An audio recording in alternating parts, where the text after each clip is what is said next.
Hello there everyone, this is UXW Bill with you here today. We have a big project going on here. I may well have bitten off more than I can chew with this one. I've certainly never done anything like this before.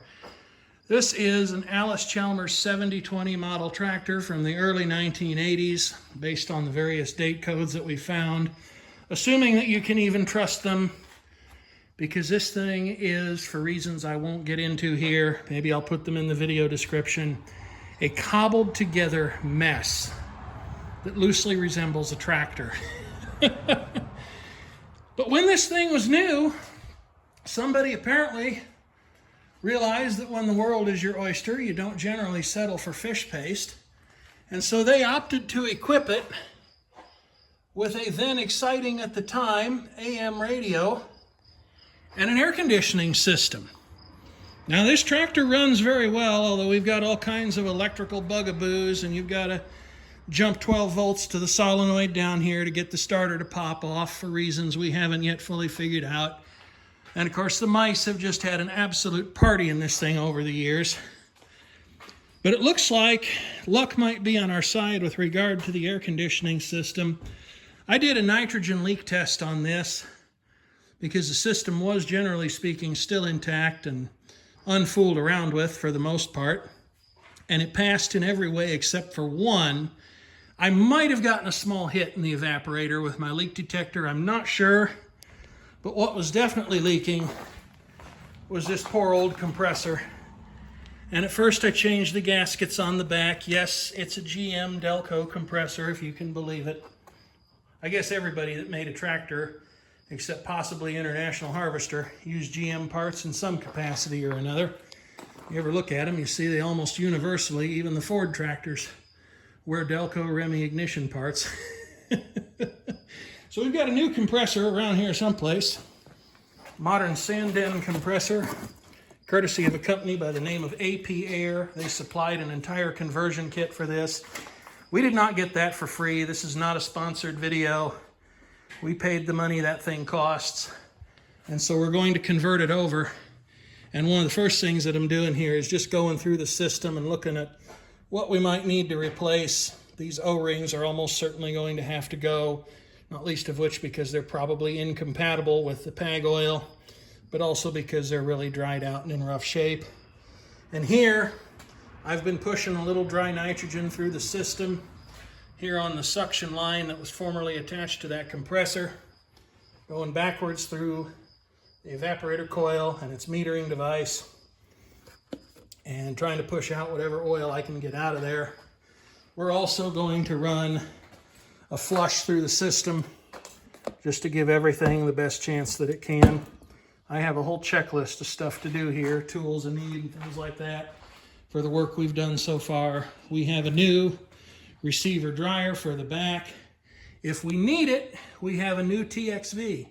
Yeah, this system actually has a thermostatic expansion valve in it, as opposed to a static metering device. That's pretty darn high end for the early 1980s. I mean, I've never seen an automotive application where they used a throttling capable metering device like a thermostatic expansion valve, but they did here, and it may be a mistake, but we are at least going to see if the existing expansion valve is still good. But if it's not, we have a new one over there in the packaging somewhere. I will be the first to admit you will probably see me make mistakes in this video, and you may very well disagree with certain things I do. That's certainly your prerogative. It is not, however, your prerogative, much less your right, to make a jerk out of yourself. So kind corrections in the comments, amplifications, this can be a learning experience for everyone, are certainly appreciated. But if you choose to be a jerk, you will be dealt with accordingly and without any warning. So with that said, this is not intended to be a how-to video. We're just going to go through this. I'll get you some video along the way, some still pictures, and we'll see if we can get the air conditioning system on this tractor to live again. And it may be an epic journey. Well, everybody, welcome back to the party. We're on the cusp of a momentous occasion here. I know there's a lot of this been cut out and you didn't see it on the video, but remember what I said about this not being a how-to. And we're not finished yet because we still have that idler pulley to iron out and all those fun things. I took the Schrader cores out of this, which was probably not the most intelligent thing to do because apparently I never put them back. But I've got the required amount of PEG oil installed in the compressor. We'll go around back here. We've changed O-rings. We have a new receiver dryer in place back here. And so we're about to find out. I should have come to this a little better equipped than I was, but I've got enough to at least get it done. We're about to find out if and where this system leaks. So if you're one of those folks who is willing to pray about things, well, before we get started with this, you might say a few. Well, not the least of which is with regard to this valve on this cylinder. This is how I got it from the cylinder place. And unfortunately, it's done some hard living. All right, here we go. We're going to put about 150 psi on this. We've got a gauge up here. I'll let you watch that. You can also watch my father in the background if you can see him around the exhaust pipe and the muffler, working on that idler. Well, I slowly bring the pressure up and we find that just everything is a complete and utter leaking shambles.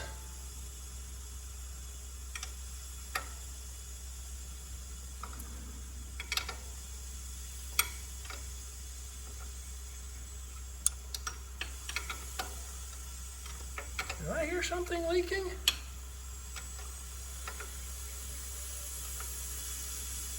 I think maybe I do. No, you can't. You're not allowed to. I gotta be realistic. That is not in the plant, you know. Well, sometimes things don't go according to plan. Not around here. Everything goes according to plan. Well, let's just look and listen really carefully. We're right around, if this silly thing would focus, there we go. Right around 150 psi on the gauge. Now, of course, I've completely broken the thing's ability to focus. We'll come up here to our condenser. I should have brought my soapy bubbles and I didn't. Soapy bubble.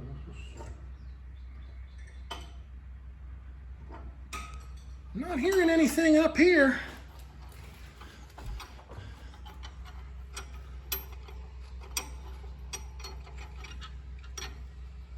Maybe this is actually going to work. Let's go back here.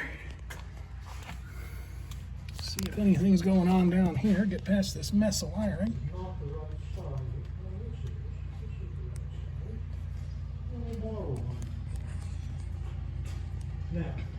Well, the next thing that we're going to do to this system, we're going to put it under nitrogen pressure and leave it there for 24 hours, but I'm actually going to have to come back and do that because, yeah, I've got the valve stems, the Schrader cores, out of these, and if I take the hoses off, all the pressure will go away and we'll be sad. So I've either got to bring some replacement Schrader cores out here because I have no idea what I did with them, or more likely I'll just bring my core extraction tool and I'll just use it to valve the nitrogen on and off so that I don't have to leave my tank and my regulator and all that wonderful stuff out here. We got a big flat washer. All right, so one question that we have still on our minds here, given the Frankenstein nature of the electrical system on this tractor, is whether or not we will actually get any power to our air conditioning clutch when we make a request for such up in the cab. So I have my father up here. He should turn on the ignition so we'll have power. And then he should go ahead and request air conditioning up top. We'll see what happens. Here we go. That should have power. You may have to turn the fan on. What? You may have to turn the fan on. There we go. We've got power. And for those wondering, what's that? You got a fan too. Well, that helps. Run our battery down like a boss. For those that are wondering, I brought this up to about 150 psi. He's having way too much fun with that. Off. Low, high, purge. Boy, I tell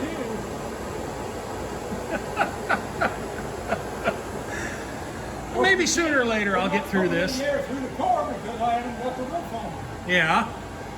So anyway, before I left to head back into town to get some supplies and whatnot, came back about, half an hour, 40 minutes later, and we were still right on 150 psi, which is definitely a very encouraging sign.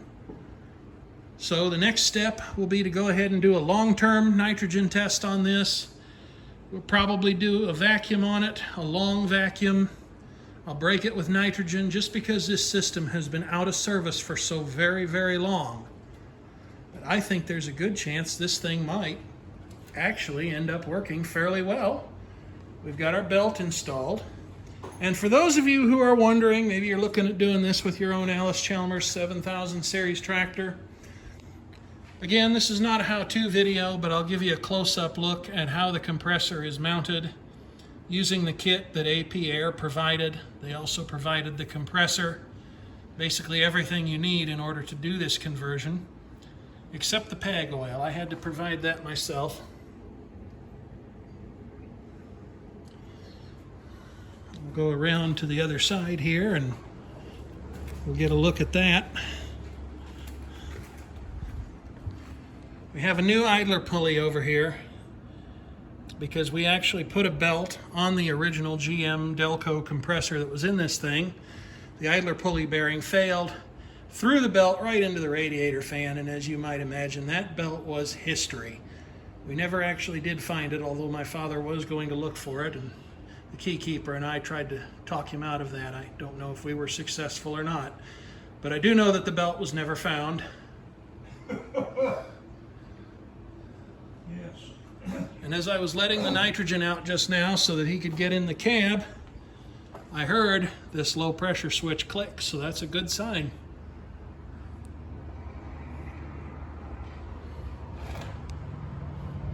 So yeah, now I'm going to go ahead, use this as a controlling valve so I don't have to leave my nitrogen tank out here and I don't have to leave that kind of pressure on the regulator.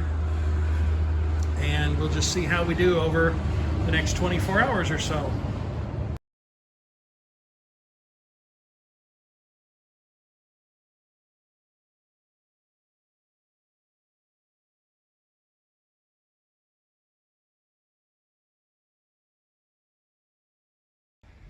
It's been about 24 hours since the last segment of this video was recorded. Now it's time to see what the latest installment in the Allis Chalmers 7020 air conditioning project looks like. Hopefully I've got this door unlocked. Yeah, there we go. And hopefully the iPhone will not do too badly in this low light situation. I don't know where the light switch here is.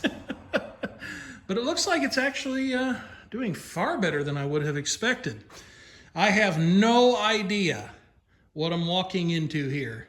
If our luck is going to hold and this system will still be at the pressure where I left it, or if we are going to start chasing down 10 million different leaks in this tractor's air conditioning system. Oh, let's see what we have here. From a distance, I'd say things look encouraging, but let's take a look up close. Yeah, it's still right at 150 psi on that stubby gauge. Now, we could certainly still have leaks that will only be revealed during the vacuum process. When I pull a vacuum on this system, I think I'm going to pull a couple of different vacuums on this system and break them with nitrogen, going deeper into vacuum each time. I think what I want to do for the first vacuum run is let this thing sit on the pump for at least 24 hours, just because we don't know how long it's been since this system last operated, and I want to make sure that every possible trace of contaminant, that we've given it every chance to be removed from the system so this thing is as clean as it can be, and that new compressor will have what is hopefully a long and productive life. It's also possible that when we charge this up and actually put the tractor into service with the air conditioning in operation, that we may discover there's a problem there as well. But all these things will come out in due course. I'm waiting for the rest of the crew to show up. I'm not sure when they'll be here. And then we'll look at getting the vacuum started on this thing. After a whole comedy of errors, the vacuum pump is running. I thought I'd taken the Schrader valve cores out of these old fittings, and it turned out that I didn't. Now the one on the low side, right here, that was not a problem. Turned that right out. The one on the high side, that concludes the good news portion of the broadcast. And it just turned into a comedy of errors after that. It would not thread out. I could tighten it back up and get it to become firmly seated in the old valve body. But when I tried to back it out, I don't know if someone used the wrong kind of valve. I don't know if someone damaged it or cross-threaded it or what they may have done to it. But we couldn't get the thing to come out of there, so we finally ended up just breaking it out of there piece by piece. And that at least let us put our adapter on here. But then I had to angle these hoses because the adapters won't clear the brackets, or at least the high side adapter won't clear the bracket. And when the high side hose was rotated around, which hopefully didn't make it leak, then the low side adapter would no longer fit. So I had to rotate it a little bit, and I hope that hasn't made it leak. Any of you who are watching this video and have probably done this, you probably saw that coming from a mile away. I didn't. Chalk it up to inexperience, but like I said at the beginning of the video, this is definitely a learning experience for everyone involved. And now we are at long last pulling a vacuum, and we have quite a long way to go, but I will check in on it a little later this evening and see where we're at. Once this vacuum has been pulled over the next 24 hours or so, when I get done with work and I've had a little bit of downtime, I'll come out here again. I'll replace a Schrader core that I damaged in this adapter, and I will also break this vacuum with nitrogen, and then we'll start pulling a vacuum again. So stay tuned for more exciting stuff.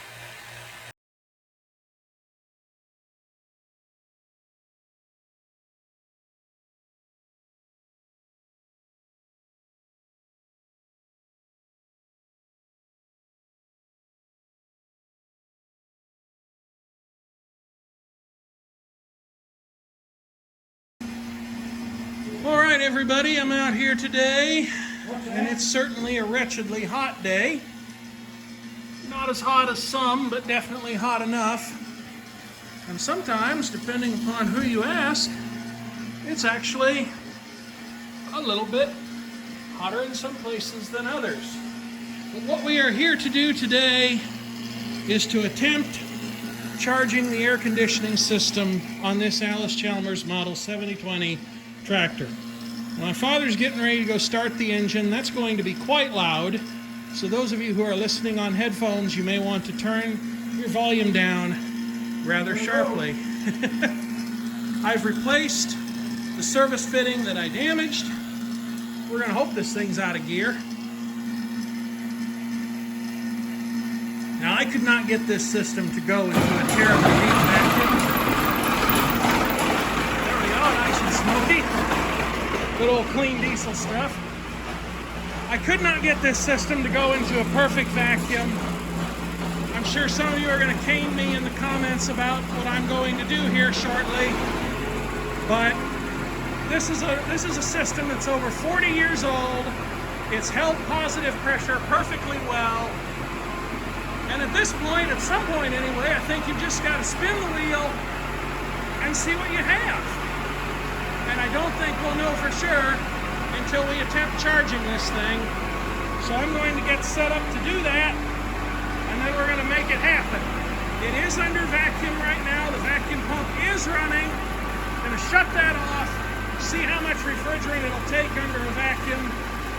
Our lovely guide here says 2.75 to 3¼ pounds of R134A.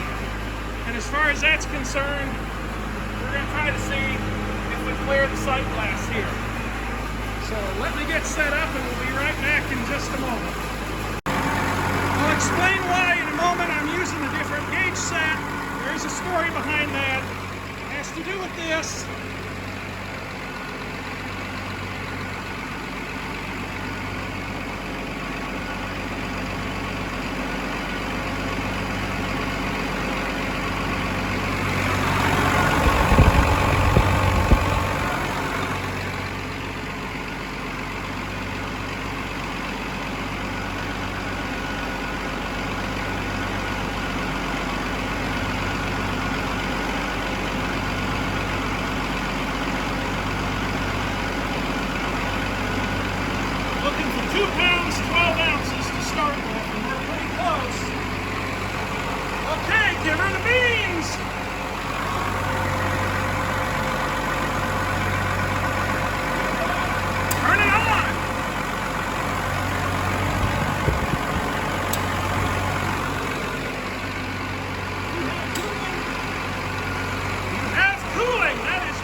Before I get started with this portion of the video, I'd like to take a moment and just apologize for all the wind noise, road noise, Naughty Truck's blower fan noise that you might be able to hear in the background. With that out of the way, let's go ahead and wrap things up. Yeah, that didn't go well. That didn't go well at all. I am pretty sure that I am dealing with a thermostatic expansion valve, or TXV, which is the device that meters the flow of liquid refrigerant into the evaporator coil on the old tractor. I believe that TXV has gone completely dead. You spin the wheel, you take a chance on things. I'm sure some of you noticed that even when I had supposedly weighed in the correct refrigerant charge per AP air, or at least a charge that should have been sufficient to get things started, that the compressor was still pulling down very low on the suction side. Not quite to a vacuum, but only because the low pressure switch was taking it out. So I am pretty confident in saying that the evaporator was being starved because the TXV would not open up and let enough liquid refrigerant in there to allow the system to operate. In the name of trying to get the suction pressure to come up and also to clear the sight glass, there is also little to no doubt in my mind that system is rather baroquely overcharged at the moment. So we're going to have to change out the TXV, but luckily we do have a brand new one to use, so we'll be putting that in. There are also some things I'm going to throw in as a postscript to this video that might also explain some of the trouble that I ran into along the way, some of the problems that I had, and as I think you'll find those interesting, I'm going to go ahead and throw them in after this. But please do stay tuned. I welcome your constructive criticism and commentary as always. There will be more parts to this video series, at least a second and maybe a third. I don't know exactly how that's going to play out yet. All I can say is stay tuned for more. Thank you for taking the time to watch this, and as always, I am certainly interested in your constructive commentary and feedback. As we listen to the melodious sounds of the woo-woo train in the background that you may or may not get to hear again, as it seems largely to have passed by, I've decided to throw in a little video postscript because the hits just keep on coming around here, and there are a few things that I promised I would explain in the video and I never did. The first of which is why I was using 800 different manifold gauge sets, because obviously that's a refrigeration service best practice, but it's not at all. Nope, not even close. I think someone stole my 30-pound drum of refrigerant that I've been working from for the past several years. Now I have two of them, so I went and got that one. No problem, I was back in business. But there is a problem. The fitting on that is not the standard type. It's called an Acme fitting. And in the case of my other drum of 134A, I actually had an adapter on there to let me use the standard hoses that all of my other gauge sets accept. But without that adapter, I had to use the Harbor Freight gauge set, or I was simply sunk. The other fun thing that's going on, I've barely used this 9010A TIF branded refrigerant scale. It's always been kept indoors. It's never been treated poorly. I'm really hoping that what you're about to see is indicative of a dead battery or something else, but I've got a bad feeling that it's not. This has a couple pounds of 134A in it, and I think the tare weight of this container is somewhere around, this cylinder, I'm sorry, is somewhere around 26 pounds. But if we pop it up here, look at what we get. 71 pounds, and it's bouncing around 13 ounces. If I take some other things in here that I know are nowhere near that heavy, I had a thing of hydraulic oil somewhere around here. I lost that, so I guess we'll try this motor oil right here. We'll pop this on here. 2.5 US gallons. And yeah, there is no way in the world that weighs 73 pounds and 8 ounces. And I mean, I have checked. It's definitely reading in pounds and ounces. I don't know. I hope the battery's simply low, but I'm afraid I may be replacing that. Anyway, I'm just getting ready to set up here.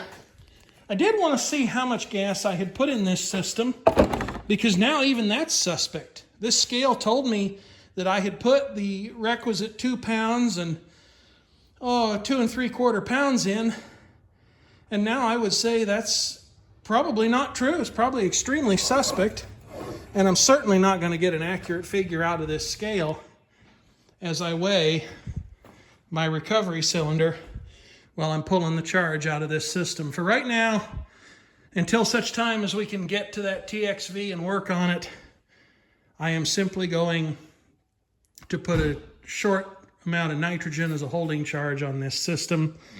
But in the meanwhile, someone's here. Why, it's the Keykeeper. What's up?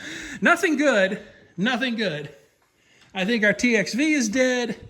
I think this system's borderline overcharged right now. And I want you to look at the weight that my refrigerant scale is reporting. Well, it's over there, bud. The display's over there. Take a look at that and tell me what you think. 72 pounds? Something's not right. Something's seriously not right. I replace your battery.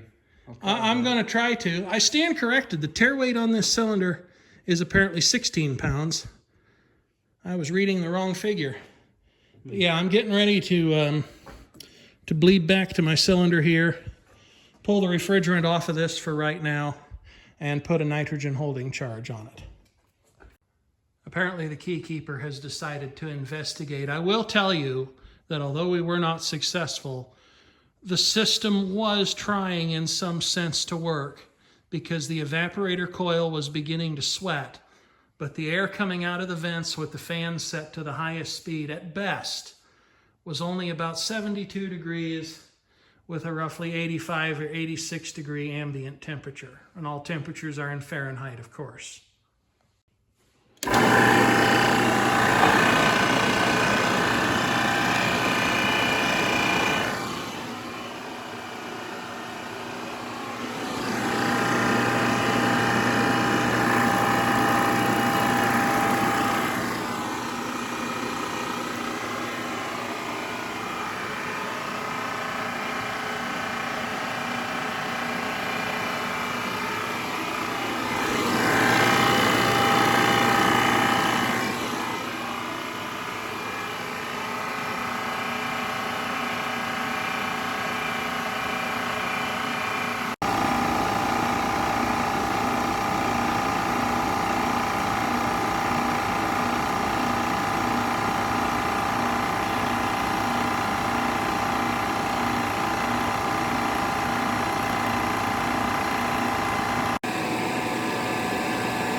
And oh, by the way, this is just a small collection of the stuff that the mice did up in that heating and air conditioning unit on that tractor. There's even more of it in the shop vacuum. They are such destructive little boogers. I'll tell you what, folks, it just seems like absolutely nothing around here is hitting on 8 cylinders with regard to this project, because I forgot to remove these caps from the frame rail on the tractor, and when that engine took off and that fan started turning, these things went somewhere into the next county. I'm surprised I was even able to find them, and I'm certainly going to have to clean them up a little bit.